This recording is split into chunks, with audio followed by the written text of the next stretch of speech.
The French Riviera, or as locals know it, the Côte d'Azur, has always been synonymous with luxury and opulence. It's often cited as the preferred destination and playground for rulers, film stars, and the world's wealthiest and most influential people. However, in early 2022, the region's structural composition changed. Gradually, a new human component solidified on the Riviera, Ukrainians flaunting their money and luxury cars, whom at home are sarcastically referred to as the MONACO CORPS. Their presence and uninhibited display of wealth, in stark contrast to those fighting on the front, perfectly represent the contradictions and hardships of this strange war. Our film highlights the injustice they represent and the manipulation of public consciousness.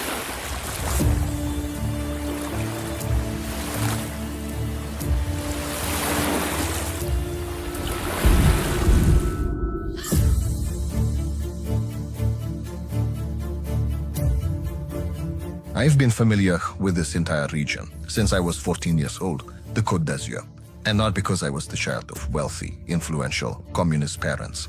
Quite the contrary, I was here for a completely different reason, but that's a separate story. However, it's relevant in that the entire Côte d'Azur, and Monaco especially, has always been characterized by a very strong Slavic presence, mostly Russians.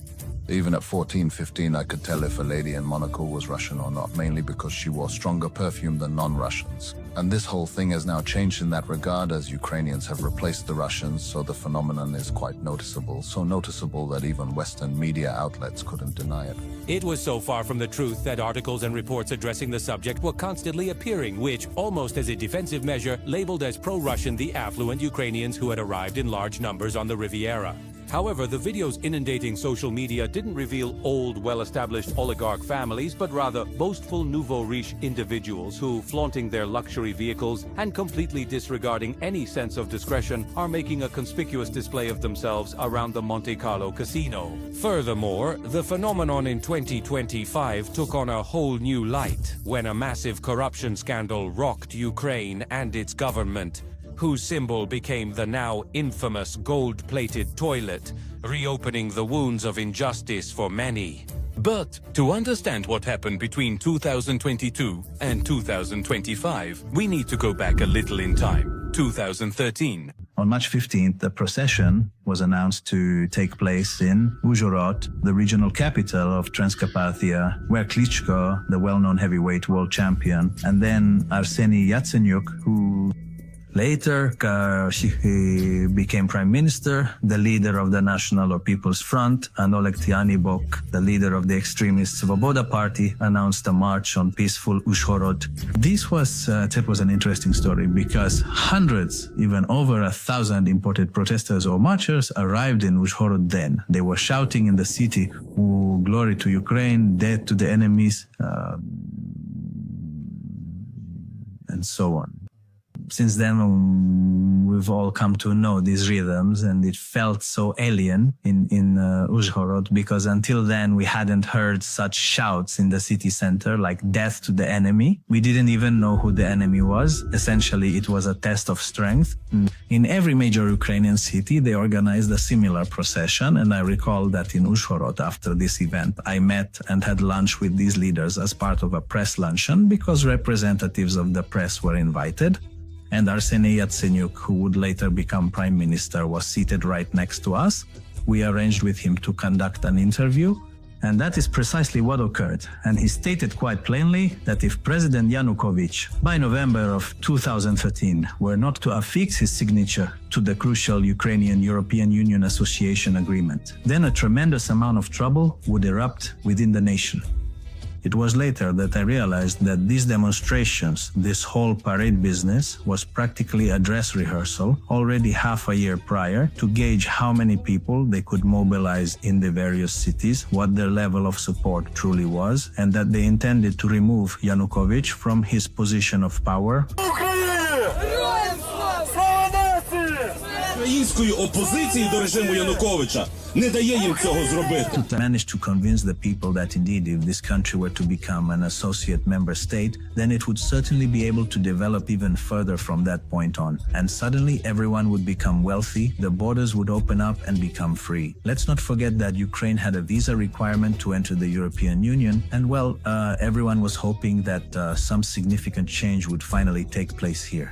Well, during the very first demonstrations which occurred after the students were beaten on Maidan already on December the 1st, what was particularly interesting there was that a crowd several times the size of the one we had still seen back in March came out onto the streets. So something of that particular kind was needed in the country that could... They tried to move people, and people are able to stand up against them. And this violent act when 50 police, 50 Berkut officers met the students, this was exactly that kind of thing.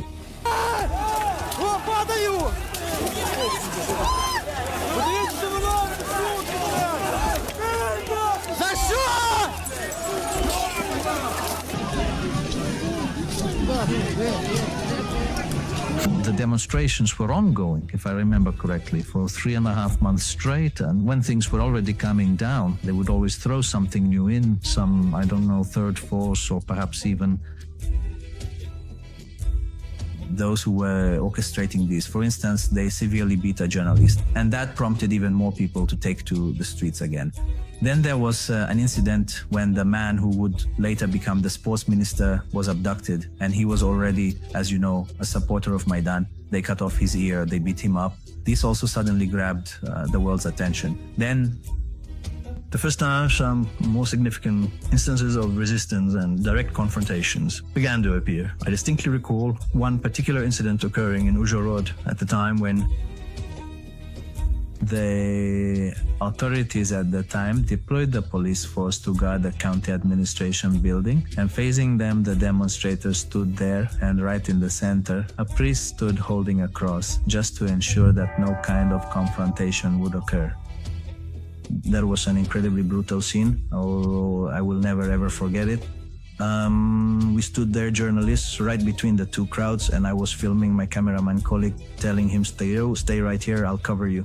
I didn't want anyone to accidentally shoot you here or throw a half brick at your head, because we certainly don't have any life insurance for any of this, for this entire dangerous situation.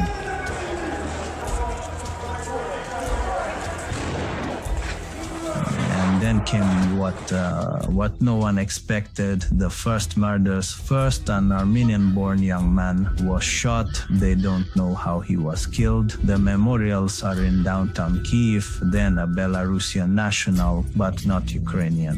First an Armenian, then a Belarusian. Following the conclusion of the negotiations, the members of the radical and paramilitary organization, known as Right Sector, went up onto the stage on Maidan Square, and they emphatically demanded that absolutely no kind of agreement should be reached with Yanukovych, and that everyone should set off for the Mezhihiria residence, the place where Yanukovych resided. This was, by the way, about 20 kilometers from the very heart of Kiev, and that's what the protesters were storming. It was then that Arseniy Yatsenyuk, with whom we had conducted an interview previously, said, "Jaks cho kuljev-lob to kuljev-lob," which translates to, if it's a bullet to the head, then it's a bullet to the head, but even so, we will honorably complete this journey. Якщо куля в лоб, то куля в лоб. Then came the shooting at the end of February. I believe that was already around 2021, around February of 2021. The entire sequence of these events was broadcast live. Showing how the law enforcement teams and the Maidanists began to confront each other. And these were armed individuals who had been brought into Kyiv from Western Ukraine. And they were shooting at each other, and a great deal of footage emerged showing exactly where they were shooting from what direction, from behind which barricade, and who was being shot. However, the order to open fire was first issued by Yanukovych's interior minister, whom, if I recall correctly, was named Zakharchenko. He gave the command that this area must now be cleared, and by the time spring arrived, everything should be in order. And these young men, who had arrived from Lviv, Ivano-Frankivsk, and Ternopil, naturally put up resistance to all of this. a real bloodbath erupted there. We actually have a significant amount of footage of this because one of our cameramen was right in the very heart of this entire series of events. For nights, the Maidan was practically ablaze, and through the barricades they were hurling grenades, Molotov cocktails, and everything imaginable. And even then everyone was asking, because 100 people had died in Maidan Square from the shootings, that yes, there were shootings, but it was likely there was a third force who was shooting from both sides. During the Maidan events, many people often mention a mysterious third force, an entity about whom both witness testimonies and various recordings suggest that they belonged neither to the government forces nor to the protesters. According to some accounts, unidentified shooters may also have contributed significantly to the escalation of the violence, but investigations to this day have not yet clearly revealed who they might have been. The identity of the third force remains a mystery even today. The names of various secret services have been mentioned in several analyses, but official investigations have never named a single culprit.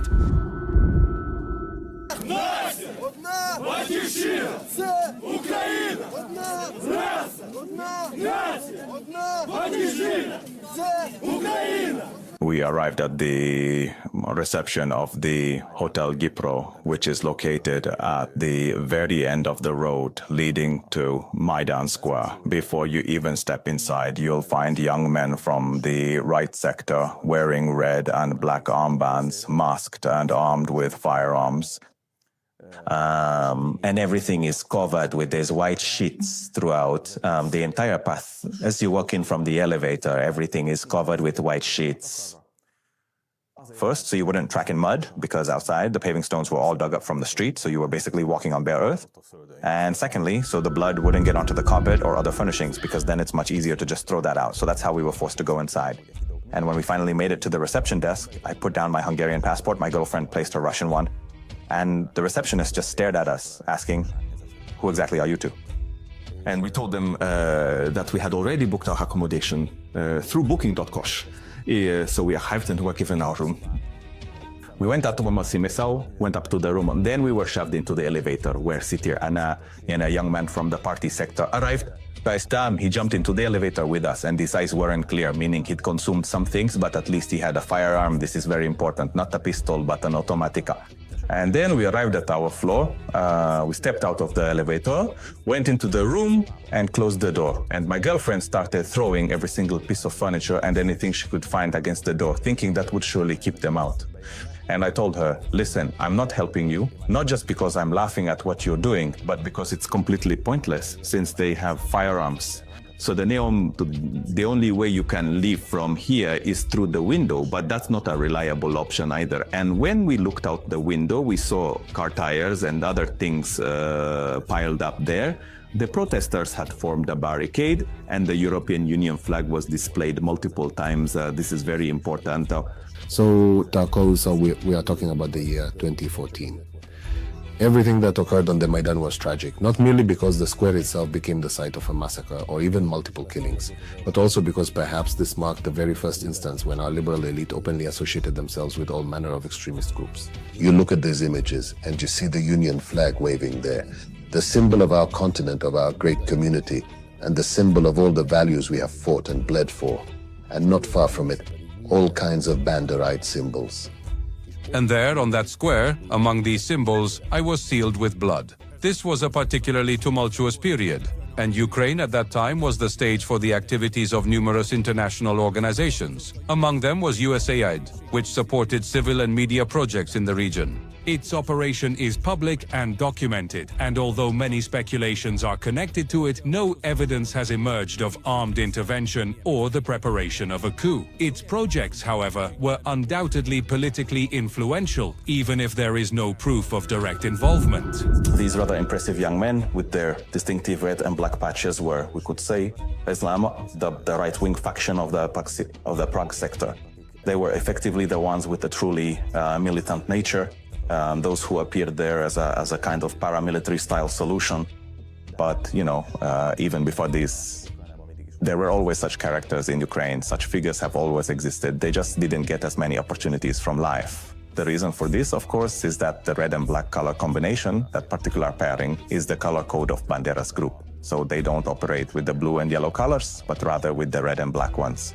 And this is a historical thread that can be traced quite clearly and unambiguously. This choice of colors, it's certainly not a coincidence. So they are the very same kind of people, prioritizing the exact same things throughout their lives as Bandera did, and that's why they openly associate themselves with him. And these are the people who, for example, very gladly parade Bandera's picture around with them if the occasion arises. The Bandera image might also be familiar because it's associated with Zaluzhny, the bosom friend of our esteemed General Big Mac, who is also considered one of Zelensky's possible successors. So, he was one of those who particularly enjoyed posing with portraits of Bandera. The name of Stepan Bandera remains deeply divisive, even within Ukraine itself. In nationalist circles, he is frequently hailed as a freedom fighter, while many others view him as nothing more than a Nazi collaborator whose movement left a bloody, devastating trail across the region. During the actions of organizations that were inspired and directly led by him, tens of thousands of Poles and Jews were brutally massacred. Some historians even attribute the deaths of up to 100,000 civilians murdered to the movement's direct responsibility. Bandera's legacy continues to stir strong passions even today, repeatedly tearing open the region's deepest and most painful historical wounds. After 2014, the situation in Ukraine wasn't easy, following the color revolution from which the people only knew the dark side. As it usually happens, the annexation of Crimea followed. At the same time, according to Ukraine, various extremist groups became stronger, and indeed atrocities occurred on both sides. So the Ukrainians started harassing the Russian-speaking minority, while the Russians were sending over unmarked soldiers. This kind of war was unfolding behind the scenes, which we don't really like to discuss, but instead pretend that in 2022, a war simply dropped from the sky. The reality was that there were already quite serious problems there at that time. Furthermore, the Ukrainian people weren't very fortunate with their politicians, so a truly oppressive atmosphere weighed heavily upon the entire country. And at times like these, it's customary to say that apathy permeates everything. Well, let's just imagine how incredibly fresh and vibrant it must have seemed when, towards the very end of this particular period, an influential figure, someone who came from completely outside the realm of traditional politics, put himself forward to lead the nation and who, crucially, promised significant changes. That individual was, of course, Zelensky. Zelensky was already a well-known public figure even before, but people adored him precisely because he was exceptionally skilled at satirizing the powers that be, no matter who was in charge. And in fact, the entire political establishment would be enthusiastically applauding in the front rows, the first, third, fourth, and fifth at his comedy shows, and they themselves actually enjoyed seeing their own reflections in his satirical mirror. He was incredibly good at it. Truly, as a comedian, the man was absolutely top tier.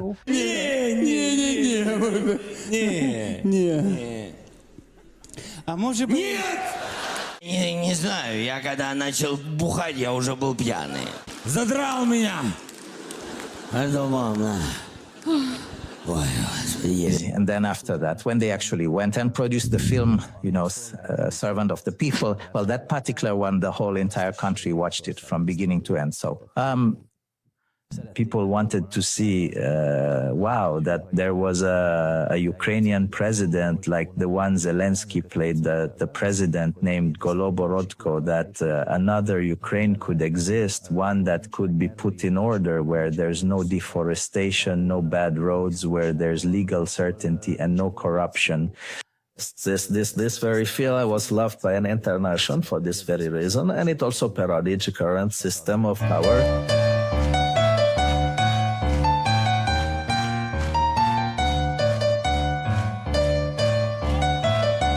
Who spoke Russian. I knew this perfectly well myself, and we would regularly watch programs that featured Zelensky. For example, on Russian state television, where he served as a host. Volodymyr Zelensky was originally a well-known TV presenter and comedian, recognized by everyone, even within Russia itself. He became widely famous, originating from Russia. In Kazakhstan, Azerbaijan, Russia, the Baltics, everywhere Russian is understood, people knew him. Everyone knew exactly who Zelensky was because his TV series, his earlier productions, the films, and the various shows he appeared in, well, everyone had certainly seen them. When Zelensky began his campaign, it was particularly interesting because on New Year's Eve, transitioning from 2018 into 2019, on the television channel owned by Kolomoisky, who is considered one of Ukraine's most prominent oligarchs, he emerged from behind the scenes, making a public announcement that he intended to run in the upcoming presidential elections.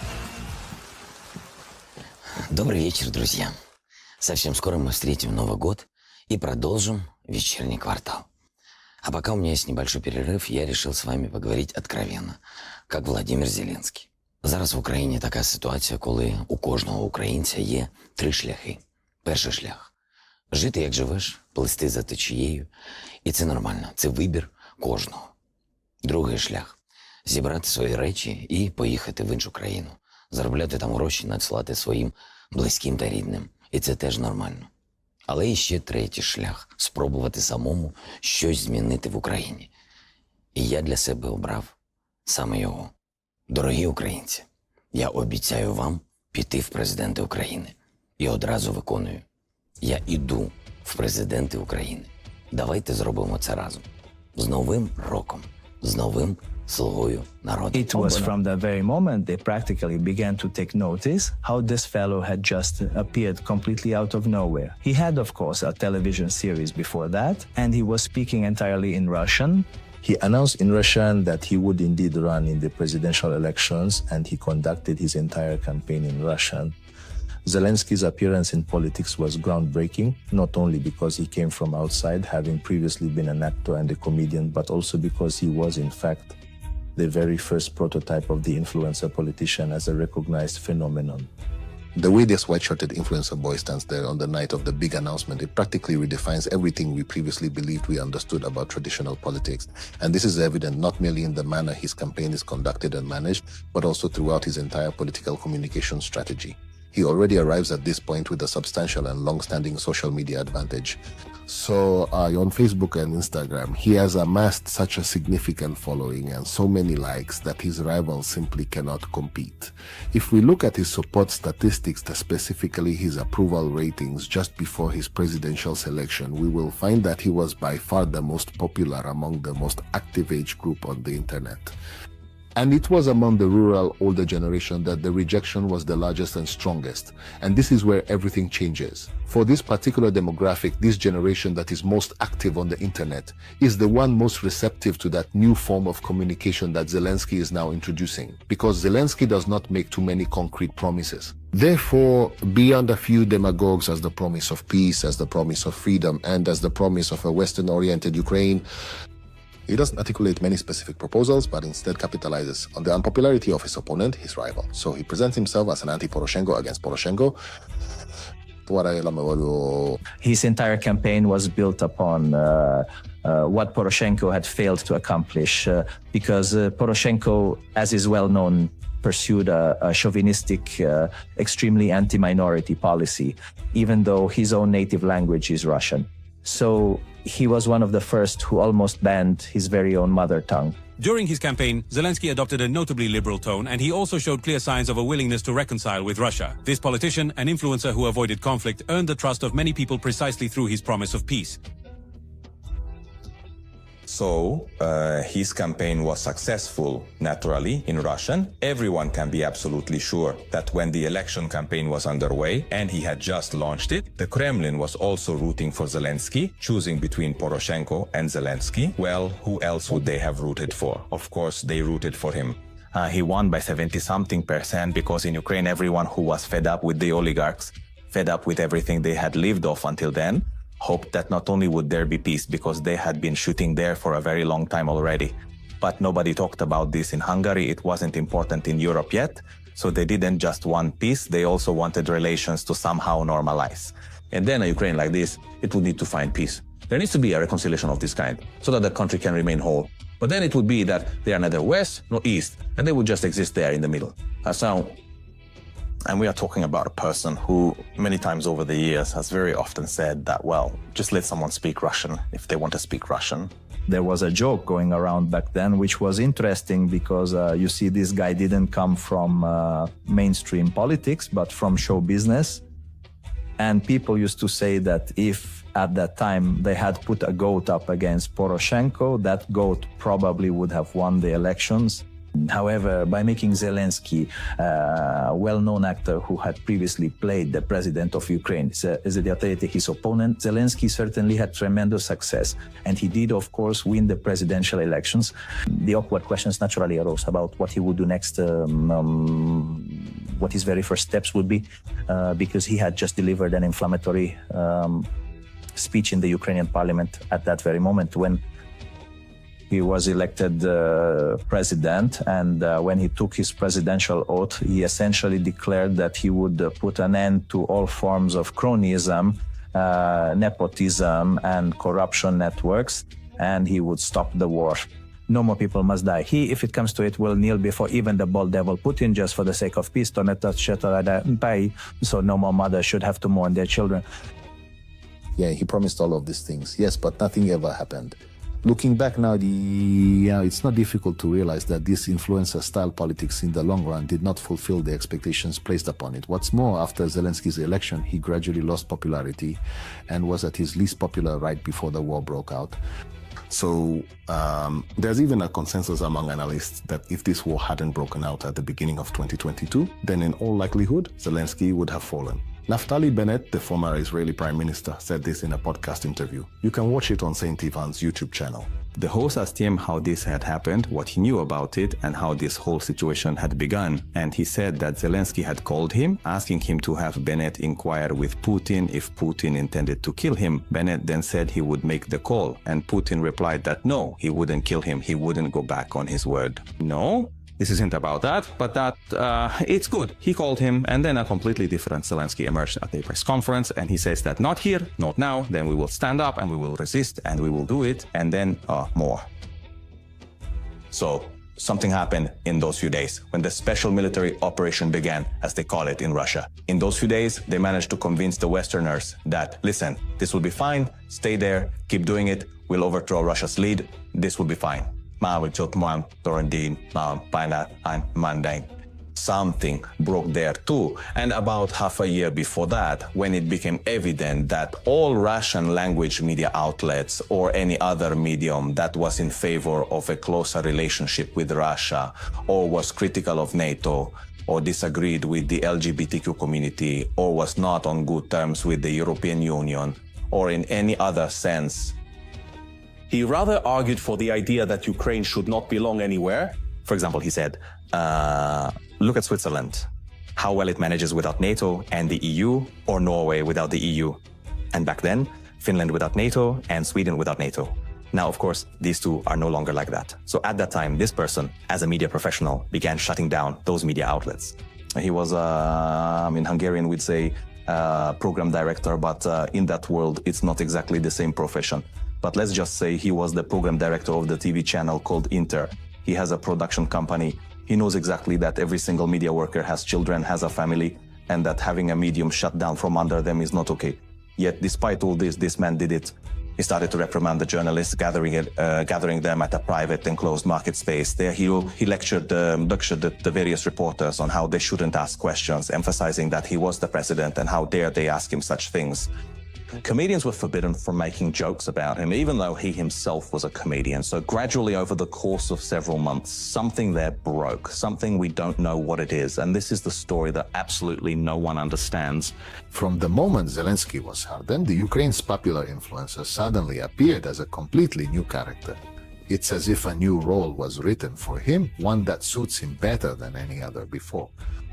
And he is perfectly capable of doing this. It suits him very well, and he has been incredibly successful at it. The only real question is whether the world and its population will truly survive this success. You can't give us some financial support. Okay, please, give us a credit, and we will give you back money after the war.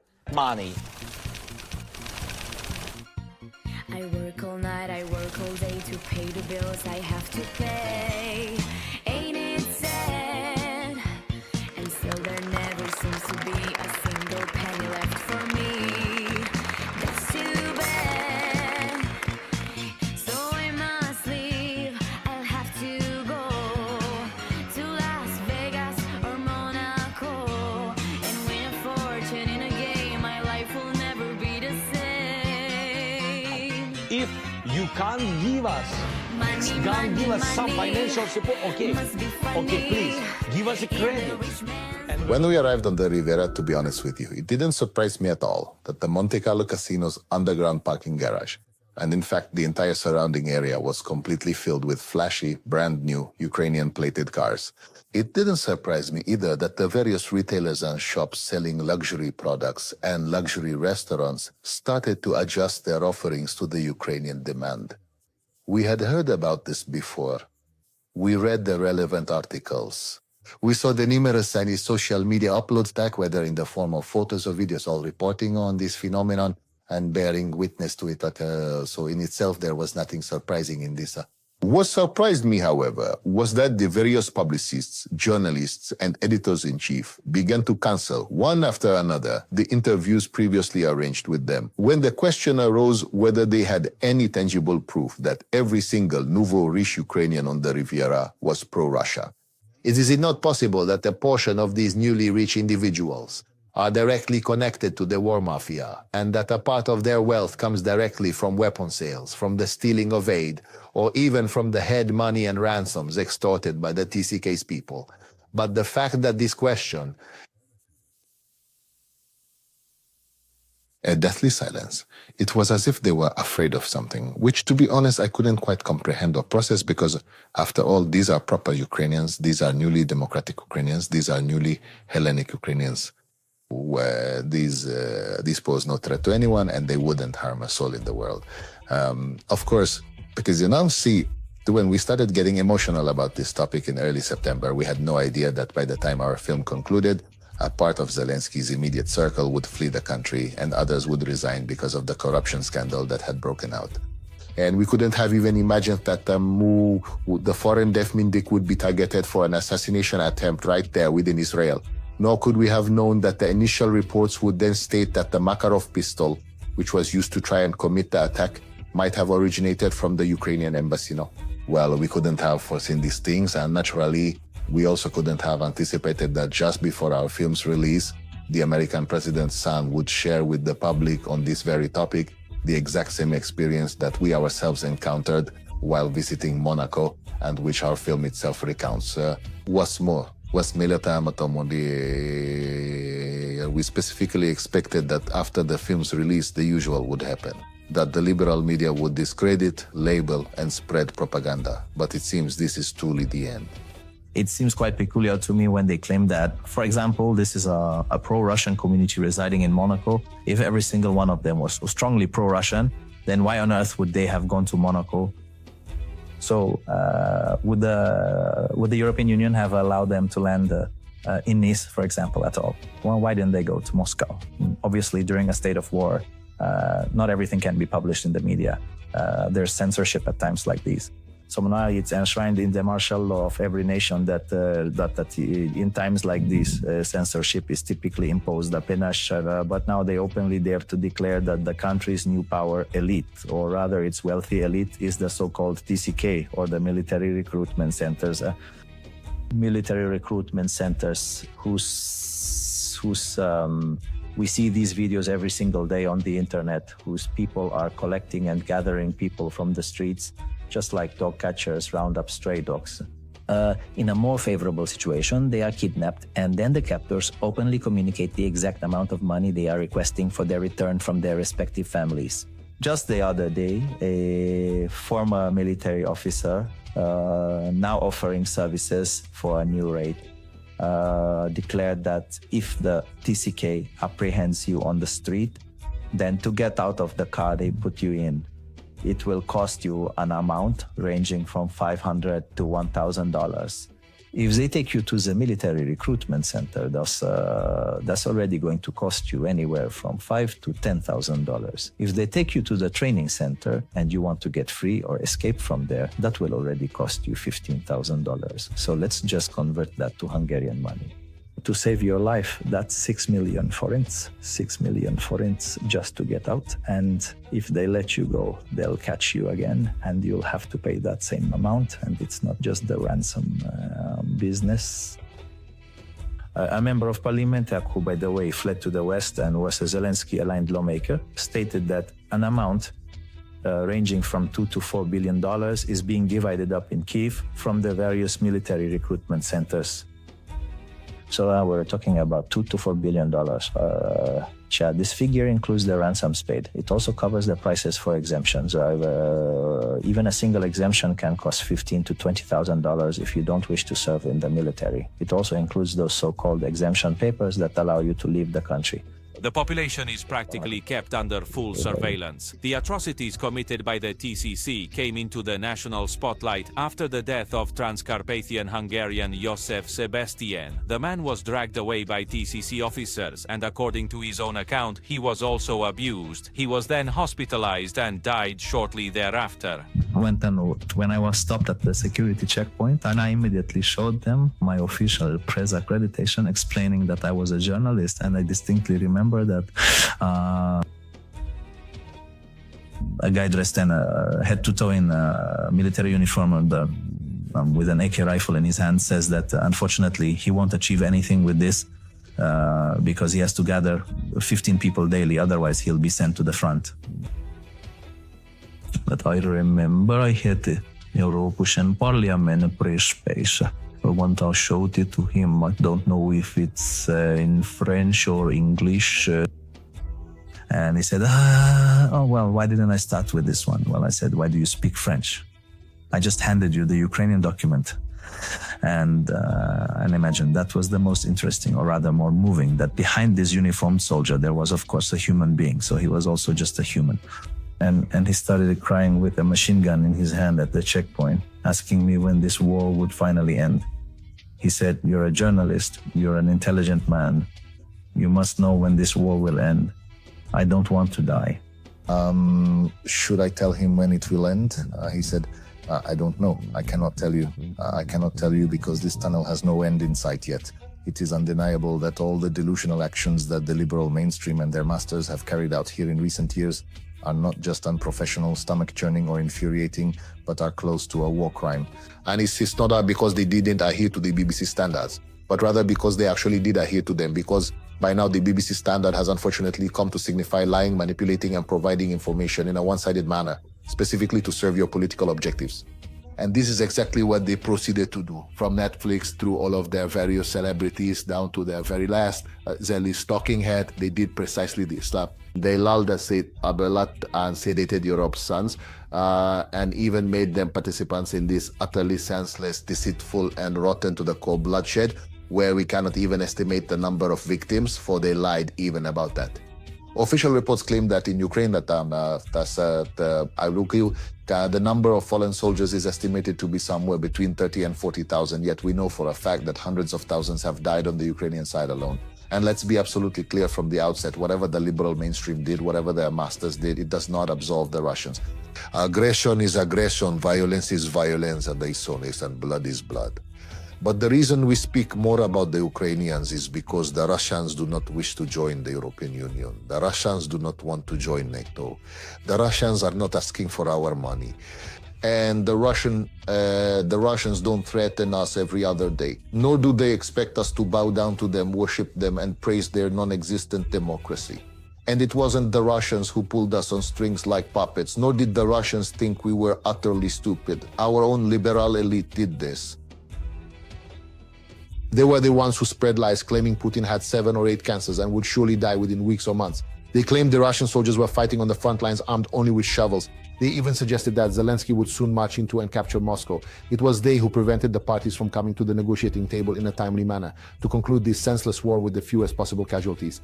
They were the ones who whitewashed the swastika from the Azov fighters. They were the ones who gave a standing ovation in the Canadian Parliament to the old man in Zelensky's presence, bowing before the former Nazi. They were the ones who intimidated everyone who dared to speak up for peace. They were the ones who endured forced conscription and all the brutality carried out by the recruiting officers. And they were the ones in this war casino who at the counter exchanged Ukrainian flesh for euros and dollars. And they are the ones who won't rest now, nor will they ever, until they completely destroy what they currently hold under occupation, Europe.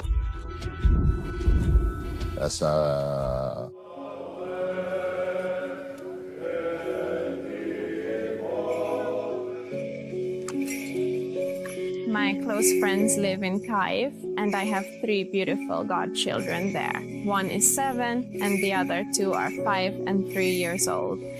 When they come down to Transcarpathia, then with my youngest godchild, when we're walking and suddenly it thunders, or there's some other loud noise, and his very first question is always, They're Ukrainians, by the way. He always asks, oh, are the rockets going to fly now? Or are the drones coming? And so we sit down with him and explain that no, there aren't any here, thank goodness.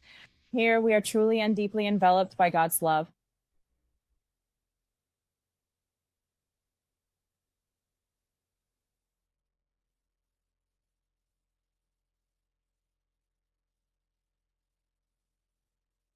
With our film, we pay tribute to Joseph Sebastien and his deeply tormented fellow sufferers, as well as the memory of the Ukrainian and Russian young soldiers who fell in the senseless and utterly corrupt war.